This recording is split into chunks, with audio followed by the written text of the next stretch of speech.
lại chăn tin anh in em na prem ser in puang ton na lại lung ron phình lệ lang chuan có đi lệ đâu mây mò lung lên tu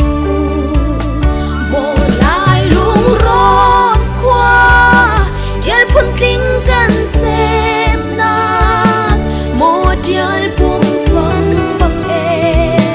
hoi lên kan chim lâu yang za tem le pan go chin chung khonu ne an thuam rua za le nak ni thar chuak chang lo sem nak lai lung ron mo lai lung ron do in a thuam tu hang shon ti le tha thun le chap ruai a tha sing shan kan lai lung ron khwa nun zia do hi kan sang sak theo lai lei le lung put chung kan lai si ning mo lai lung ron khwa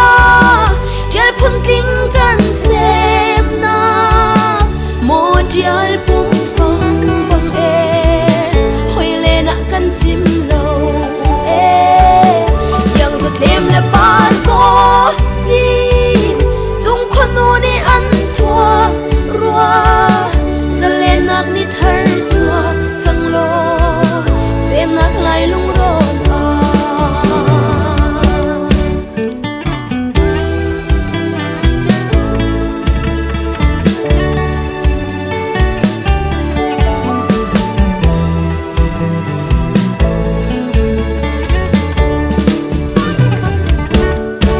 đập chung par bang na chuang khun